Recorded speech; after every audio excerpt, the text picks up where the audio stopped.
My name is Walter Green, and at 81 years old, I learned something I wish no parent ever had to learn. Sometimes the child you would die for slowly convinces themselves your life has become an inconvenience. Not intentionally at first, not cruelly at first. It happens gradually, one practical decision at a time, one justified compromise at a time, until eventually, they stop seeing you as a person and start seeing you as a problem to solve. My son sold the house I built with my own hands while I was still alive. And the worst part, for several months I honestly believed he was helping me. Before I tell you how losing my home nearly destroyed my relationship with my only child forever, make sure to subscribe. Because this story isn't only about betrayal.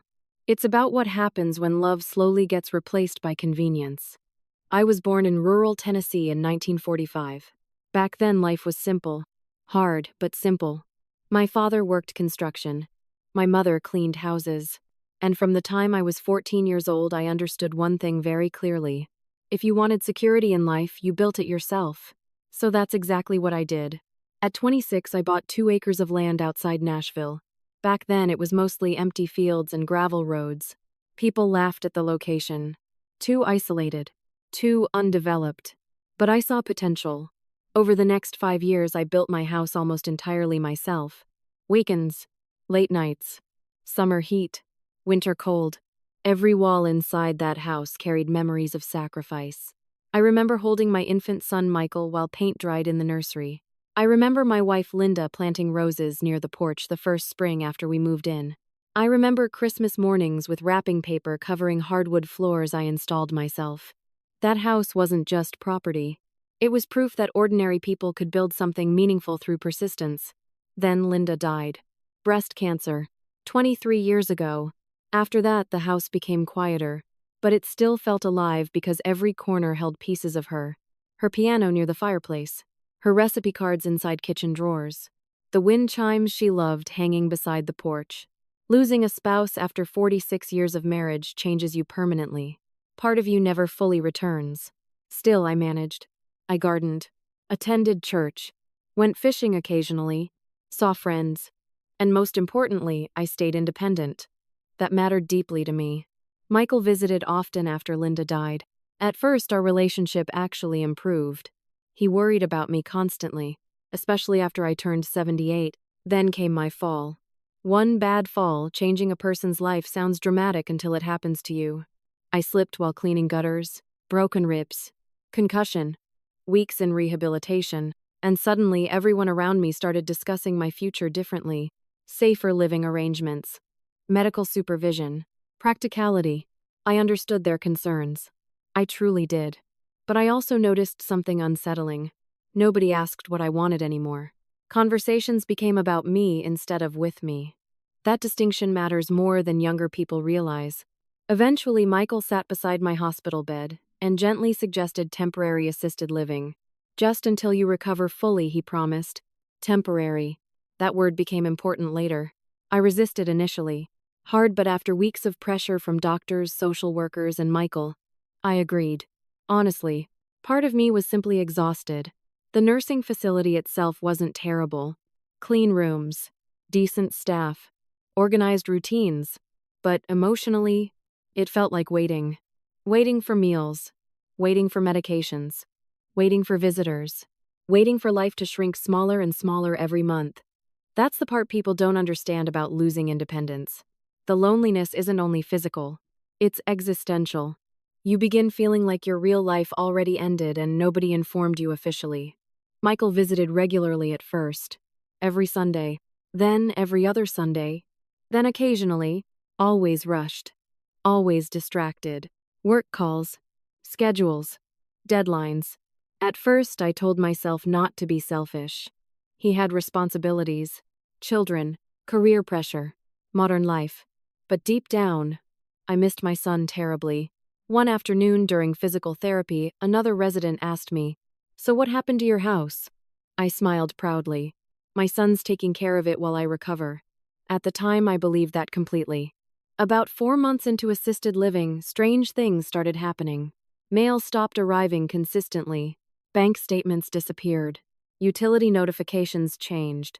When I questioned Michael, he always had explanations ready.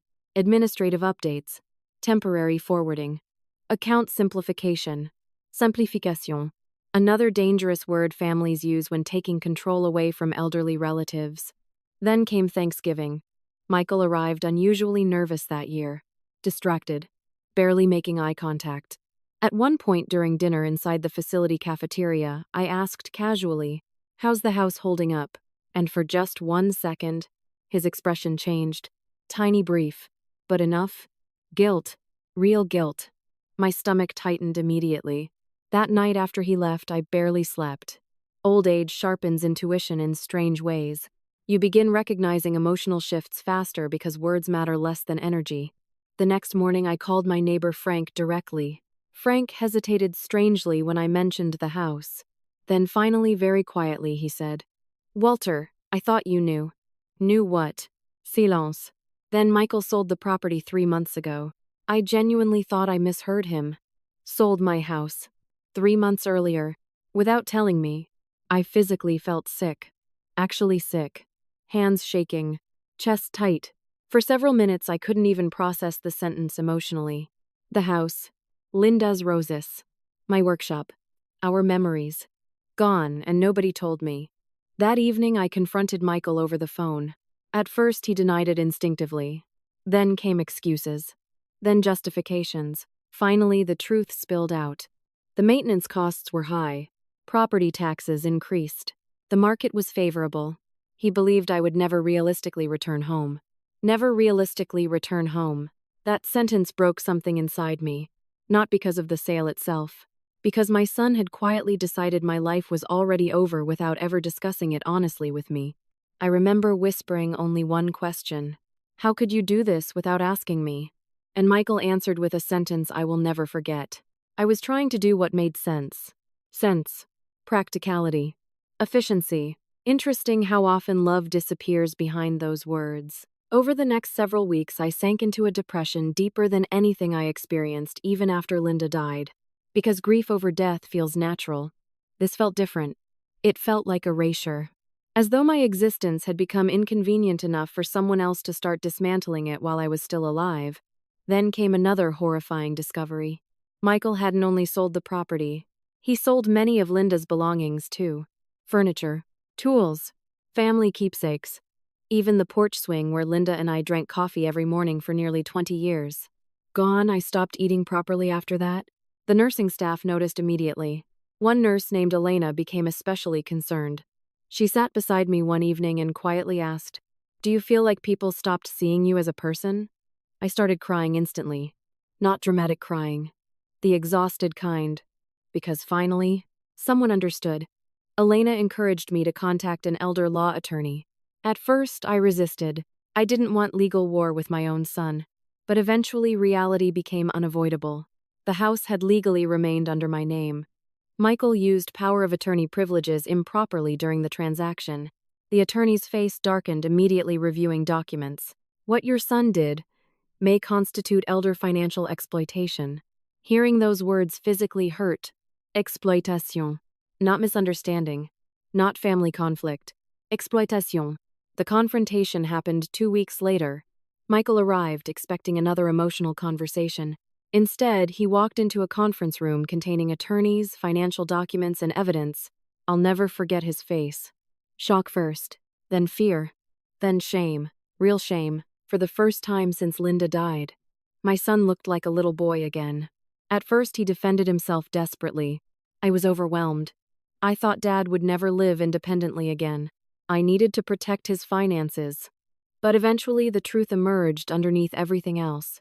Pressure, debt, college tuition, mortgage strain, career instability. Michael convinced himself practicality justified betrayal. That's the terrifying thing about family exploitation. Most people don't begin feeling evil. They simply rationalize small violations repeatedly until morality becomes flexible. The legal process lasted months. Thankfully, portions of the sale proceeds were recovered. Certain possessions retrieved. But the house itself, gone forever. Demolished eventually for luxury redevelopment. Sometimes I still dream about that house. Linda watering flowers. Michael riding bicycles down the gravel driveway. Summer thunderstorms against the roof I built myself. Then I wake up inside assisted living and remember those places exist only in memory now. But surprisingly, that isn't the end of the story. Because losing the house forced Michael and me into painful honesty we avoided for years. Therapy happened. Real conversations happened. Ugly conversations. About aging, fear, responsibility, burnout, control. And slowly, painfully slowly, understanding began replacing resentment. Today, our relationship still carries scars. Probably always will. But Michael finally understands something important. Protecting elderly parents should never mean erasing their autonomy. And I finally understand something painful too. Many adult children are emotionally unprepared for watching parents become vulnerable. Fear makes people controlling. Control becomes justification. And justification eventually becomes betrayal if nobody stops it early. Before Linda died, she once told me, "The greatest dignity we can give each other is allowing people to remain human even when they become dependent." I think about that sentence every day now. Have you ever felt invisible inside your own family while still alive? Tell me in the comments below. And if this story touched you, please like and subscribe. Because sometimes growing old isn't the hardest part. Sometimes the hardest part is realizing the people you raised are struggling to see you as more than a responsibility anymore.